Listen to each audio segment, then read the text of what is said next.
کیا پرانی کتابوں میں درج اولیاء اللہ کی تمام کرامات ہی جھوٹی ہیں؟ مثلا حضرت معین الدین چشتی اور حضرت علی حجویری سے متعلق جو واقعات زبان زد ہیں اور عام طور پر کہیں بولے جاتے ہیں پڑھے جاتے ہیں، وہ صرف قصے کہانیاں ہیں یا کوئی حقیقت بھی ہے؟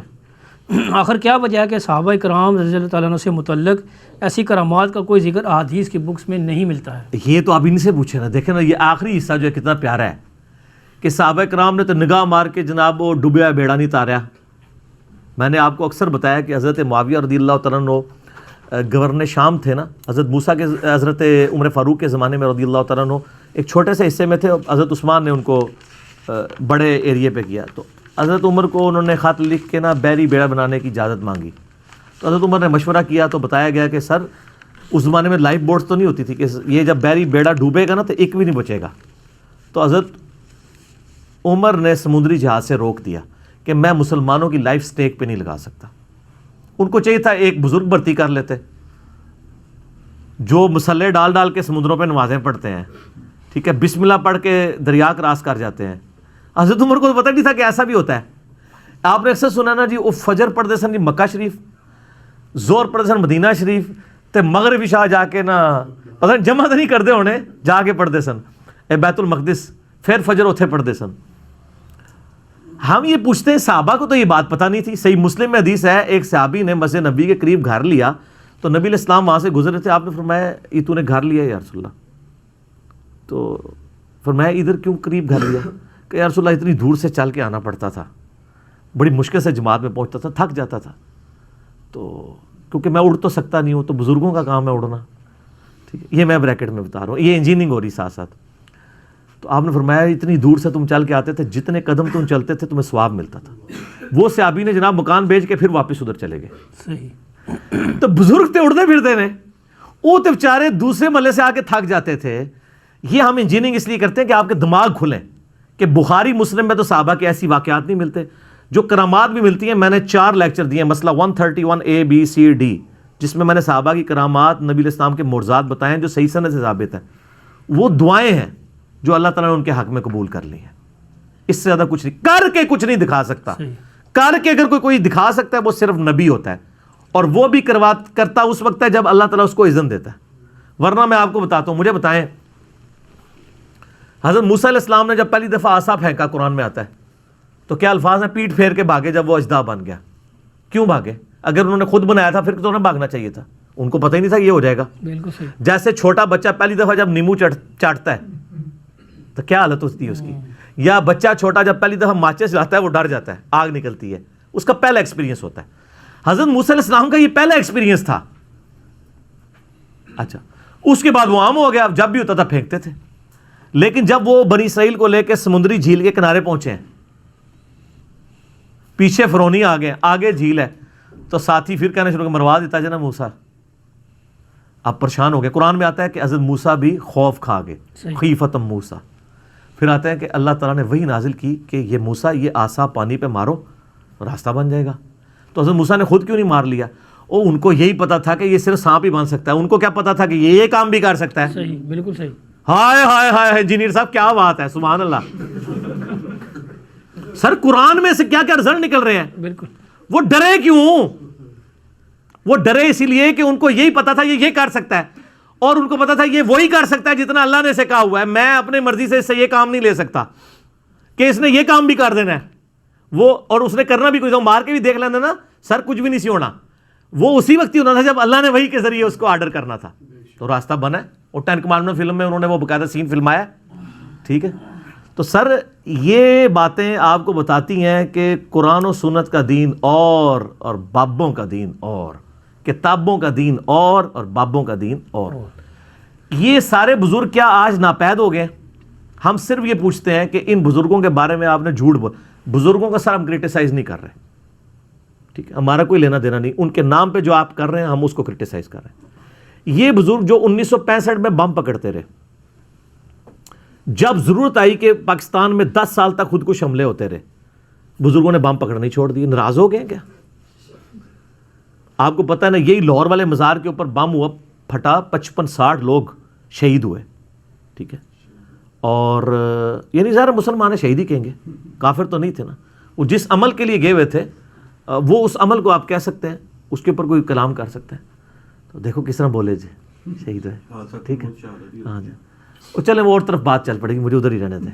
ٹھیک ہو گیا. تو اس وقت تو بزرگ کوئی کام نہیں آئے کہ جو اپنی قبر سے نکل کے راوی کے پل پہ بم پکڑتے تھے, اپنے مزار والا بم نہیں ان سے پکڑا گیا. جعلی جھوٹ, یہاں جیلوں میں بھی انہوں نے کتنا کچھ مشہور کیا ہوا ہے, سب جھوٹ ہے. اب کبھی میں نے بتایا میڈیا کی وجہ سے کوئی چیز کوئی نہیں کر کے بتا سکے گا, کیونکہ پہلے بھی کوئی نہیں تھا, مشہور کیا ہوا تھا انہوں نے, کیا کچھ نہیں کر کے.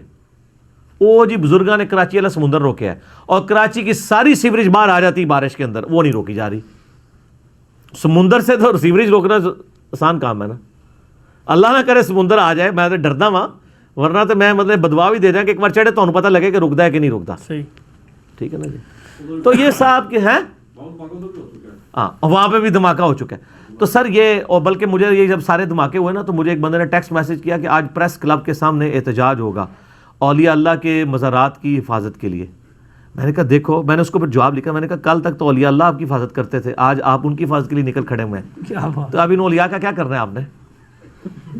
تو پھر میں نے اس کے ساتھ لکھا کہ آپ پریس کلب کے سامنے احتجاج کی بجائے نا ان مزاروں کے اوپر احتجاج کریں کہ سر کی ہو گیا, کتنے رہ گئے ہو, اڑتے ساڑھے نکو واگ کے منہ پہ گئی ہے. صحیح ٹھیک ہے نا. اچھا یہ باتیں اللہ کے لیے آپ نہیں کریں گے, کیونکہ اللہ کا کہیں دعویٰ نہیں ہے.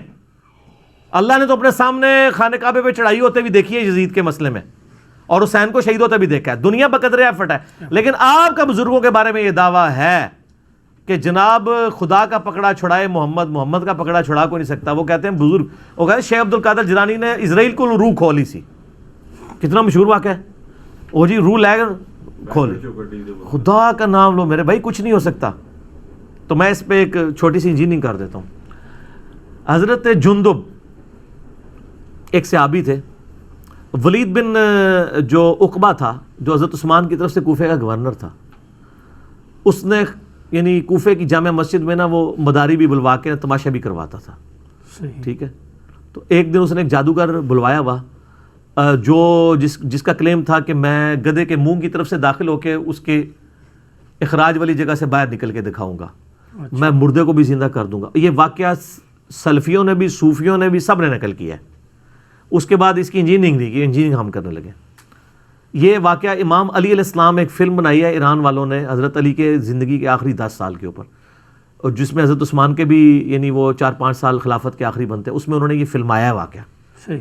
تو وہ تماشا لگا کے بیٹھا ہوتا ہے وہ جادوگر, وہ پھر وہ کہتا ہے جی لاؤ جی, وہ کہتا ہے جی آپ کو بندہ لاؤ, میں اس کو قتل کر کے زندہ کروں گا.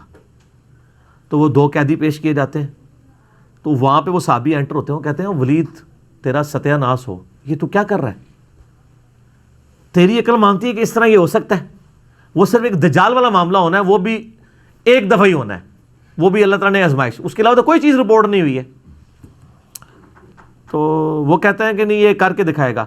وہ کیا کرتے ہیں, وہ اس جادوگر کے ہاتھ سے تلوار پکڑ کے اس جادوگر کا سر کاٹ دیتے ہیں وہاں پہ. جادوگر کی سزا بھی یہی ہے. صحیح. وہ کافر بھی تھا اور جادوگر بھی تھا, اور کہا اب اس کو کیا اپنی اب خود زندہ ہو کے بتائے. ہائے ہائے ہائے, پھکی دی تھی. بالکل صحیح. جڑا مردے نو زندہ کرتا ہے آپ زندہ ہو کے دسے. تو سر اگر یہ سارے بزرگ جو مردوں کو زندہ کرنے والے دعوے ہیں, آپ یہ بزرگ ہمارے سامنے لے آئیں, ہم ان کو شہادت کے رتبے تک پہنچائیں گے. پہلے اسٹامپ پیپر پہ ان سے لکھوائیں گے کہ ہم آپ کو شہادت شہید اس لیے کرنے لگے ہیں کہ آپ تو لوگوں کے مردے زندہ کر سکتے ہو, آپ خود بھی زندہ ہو کے اٹھ جاؤ گے, تو آپ ہمیں اجازت دیں تاکہ کل کو ہمیں جوڈیشری میں تاریخیں نہ بھگتنی پڑے. اس کے بعد ان کو شہادت کے رتبے پہنچاتے ہیں. سر یہ شہید ہونے سے پہلے ہی نا کتاب و سنت کا منہج اختیار کر لیں گے, کہیں گے نہیں انجینئر صاحب ہم بھی آپ کے ساتھ ہی ہیں, یہ کہانیاں تھیں. ٹھیک ہے. اور یہی ہوتا ہے. میں آپ کو بتاؤں, آپ تھوڑی سی کمٹمنٹ شو کریں. میرے سسر ہیں نا جی, وہ مجھے ایک دن ایک اوریجنل لطیفہ سنانے لگے. مجھے کہتے ہیں کہ آپ کو پتہ ہے یہاں پہ شاہ دولے کی چوئی ہیں جن کو وہ بچپن میں پہنا دیتے ہیں, ان کے چھوٹے چھوٹے سار ہوتے ہیں, اور وہ پکڑ لے نا کسی چوئی, جس کو پکڑ لے جب تک پیسے نہ لے وہ چھوڑتی نہیں ہے. ٹھیک ہے. لوگ بھی ڈر ڈر کے نکال کے پیسے دے رہے ہوتے ہیں, یار بدوا نہ لگ جائے, بدوا کے وہ چمڑ جاندے نا, چھڑ دے بھی کوئی نہیں نے. تو مجھے میرے سسر بتانے لگے, حالانکہ یعنی میری شادی کے وقت تک تو وہ بھی یعنی بریلوی مکتبہ فکر سے تعلق رکھتے تھے. تو مجھے کہنے لگے یار اگلے دن ایک چوئی آ گئی وہ میرے دروازے پہ, آ کے اس نے بیل دی, میں باہر نکلا تو وہ کہتی پیسے دے پیسے دے.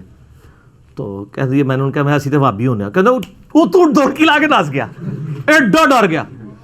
اور یہ آپ کر کے چیک آندہ کوئی چوئی شاید دولے دی آئے نا تسی کو میں وہابی ہاں بس تسی دیکھیو تواڈے کول کچھ منگن ہی نہیں لگاؤ اچھا چوئی نو بھی پتہ ہے آئے ہائے ہائے ہائے ہائے کہ جو اللہ نو مننے والا ہے او میرے قابو وچ نہیں آنا. صحیح گل ہے. لیکن میں آپ کو سمجھانے کی کہہ رہا ہوں اس کو کچھ اور نہ سمجھے گا کیونکہ نہ میں وہابی نہ میں بابی میں ہوں مسلم علمی کتابی.